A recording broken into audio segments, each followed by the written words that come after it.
За эрхэм хүүхдийн эмч нар зөвлөгөөнд хүрэлцээрсэн зочид та бүхэнд энэ өдрийн мэндийг хүргье. Манай хүн амын 36%-ийг 16 хүртэлх насны хүүхдүүд эзэлдэг Монгол улс үндэсэндээ хүүхэд залуучуудын орон билээ. Тэр бүгдээрээ энийг сайн мэднэ. Тийм учраас хүүхэд залуусыг эрүүл сарвал өсгөн боожуулахад эмч мэргэжилтний мэдлэг ур чадвар чухал ач холбогдолтой юм аа. Аливаа улсын хөгжлийг хүний хөгжлөөр тэр дундаа их хүүхдийн эрүүл мэндийн үзүүлэлтээр нь дүгнэх олон улсад огтсон жишгүүд байдаг. 20 дугаар зууны ихэр Монгол улс 600 мянган хүн амтай нярайн 50 орчим хувь нь төрөх үед болон төрсний дараа энддэг байжээ.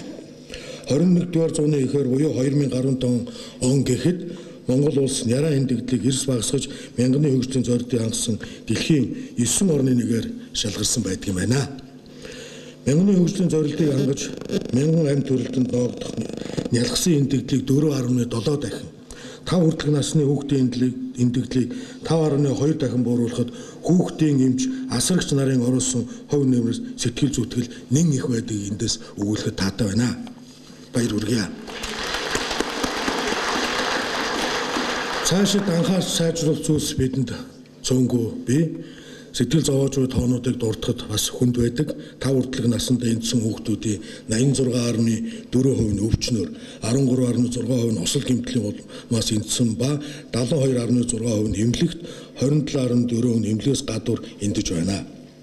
Хүүдний улиралд агаарын бохирдол болон амьсгалын замын халдвар төвчний тархалтын улмаас нялх хүүхдүүд олноороо өвдөж тэднийг хүлээн авах эмнэлгийн ор хүрэлцэхгүй ачааллаа дийлэхгүй байгааг өнгөрсөн үл бас биеэр явж харсан. Тэрнээс хойш нөхцөл байдал өнөөдөр хүртэл сайжирсан гэж би бол итгэхгүй байна. Энэ тал дээр бол салбарын сайд өөрөө анхаарал хандуулна бидтэй, засгийн газар ч гэсэн тодорхой хувь нэмэр оруулна бидтэй гэж одоо найдаж байна. 19 оны улсын төсөвт нялх хүүхдийн эрүүл мэндийг хамгаалах эмнэлгийн нөхцөл байдлыг сайжруулах, эмч сувлагчдын цалин нийгмийн асуудлыг шийдвэрлэх чиглэлээр олигтой хөрөнгө бас төсөөлсөнгүй. Төсвийн зардлыг танаж ядаж 15%-ийг эмнэлэгт гаргах санал хүргүүлсээр байтал улсын хурлын гишүүд өөрсдийн тойрогтой зарцуулах мөнгөний тоог 5 тэрбумаас 8 тэрбум хүртэл өсгсөн эмгэнэлтэй нөхцөл байдал та бидний нүдэн дээр оршиж байгааг олон бүгдээрээ харсаар, сонссоор, бухимдсаар сууж байна. Хэрэг улсын хурлын дарга төсвийн зардлыг 10%, ерөнхийлөгчийн зүгээс 15% эмнэлэг санал гаргасныг хэрэгжүүлэх юм бол Америк доллартай харьцуулахад 500 сая орчим доллар буюу 1.3 их 80 төгрөг сулрах боломж байсан. Энэ мөнгнөөс эрүүл мэндийн салбарт тулгамдсан олон асуудлыг шийдвэрлэх бас боломж харагдаж байсан юм. Гэтэл та бидний итгэлийг авч сонгогдсон эрхэм гишүүд маань энэ талаар бодохыг ч хүссэнгүй зөвхөн айсуу сонгуульд бэлтгээд хүү багтай нэн хөнгөлтөө нөхцөл бүхий зээл авахар уралдаж байгааг бид харж эмгэнэн сууцгааж байна. Улсын хурлын гишүүн гэдэг бол цэвэр итгэлийн албан тушаал байдаг. Тийм байдал олонний итгэлийг урвуулан ашиглана гэдэг бол хүлцэж дэвчиж болшгүй гэмт үйлдэл муу юм аа. Эмч багш нарын цалин нэмэх мөнгө байхгүй гэж байсан. Үнэн хэрэг дээр ямар их боломж байсныг жижиг дунд үйлдвэрийн сангийн зээлийг эрх мэдэлтнүүд хувааж авсан явдал тод харууллаа гэдэг саяхны сүүлийн үеийн мэдээнүүдээс бид олж харлаа. Та бүхэн энэхүү чуулган дээрээс цаашдын зорилтоо биелүүлэхийн тулд ямар өөрчлөлт, сайжруулалт хийх талаар нухацтай хэлэлцээрээ тодорхой саналуудыг гаргаарай гэж бас дахин хүсье. Гэхдээ та бүхний төлөвлөсөн зорьсон ажил хөрөнгө оруулалт зөв оновчтой байх хэсэг нь та бүхнээс гэхээсээ илүүтэй салбарын удирдлага, нийт улс орны засаглалд шударга ёс, хуулийн засаглал хэрэгжиж чадах хэсгээс хамаарна гэдгийг бодцоогооч тооцоорой гэж одоо дахин хүсье.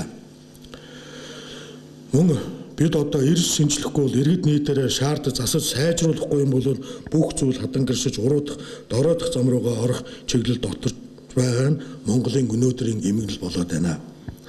Ганц эрүүл мэндийн салбарт гэлтгүй Монголын нийгмийн бэрхшээл хүндрэлэнд дээрээ шударга засаглаж чадахгүй байгаас голлон хамаарч байгааг бид бүгд мэдж байгаа.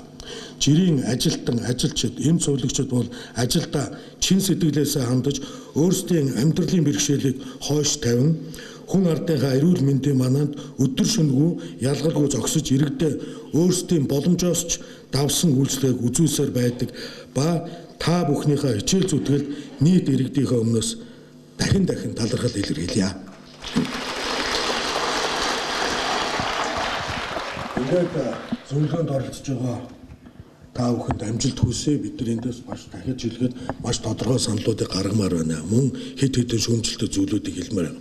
Өнөөдөр 21-р зуунд хөдөө орнуудыг даа ялангуяа алслагдсан сумууд маань улсын төсөөр баригдж байгаа эмнэлгүүд, цэцэрлэг, яйслууд өнөөдөр дотроо халуун хүйтэн усгүй бие зас газаргүй ийм байшингуудыг улсын төсөвдөр суулгаад барьсаар байгаад байна.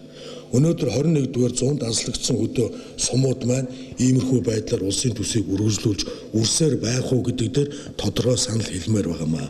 Даа ялангуяа салбарын сайд энэ дээр маш тодорхой санал гарч засгийн газартаа өргүүлмээр байгаамаа. Өнөөдөр энэ хурлууд дээр сангийн сайдыг дуудаж оруулж ирж бас үүрэг өгөх ёстой хэрэгтэй байсан юм аа. Өнөөдөр 21-р зуунд өнөөдөр удааны асуудал Улаанбаатар хотын хүүхдүүд гэр орол Улаанбаатар хотынхан маань хүүхдүүдийн асуудал дээр ямар арга хэмжээ авч байгаа өнөөдөр бас тодорхой бос байна.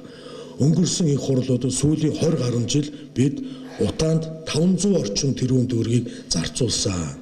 Үр дүн байна уу? Үр дүн байхгүй. Хэн хохирж байгаа?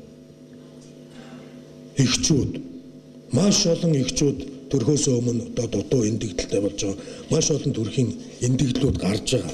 Энэ байдал дээр бид нар ямар байдлаар одоо хандах, ямар шаардлага тавихыг бол энэ зөвлөгөөн дээр тодорхой яриасаа гэж хүсэж байна. Өнөөдөр цалингийн асуудлыг бол бид нар зогсоож болохгүй шаардах ёстой. Бусад улс орнууд даа ялангуяа хоёр хөршөө бид нар харахад бол энэ эмч багш нар алслагдах тусмаа цалингийн одоо тарифыг өндөрсгөж явдаг. Хөнгөлтөө нөхцлөөр орон сууцны зээлэнд оруулах ч гэдэг юм уу.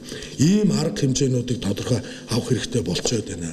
Алийн болгон бид нар тангараг өргөсөн гэдгээр энэ өөрсдийнхөө эрхийг, өөрсдийнхөө амьдралыг золиослж явах бай.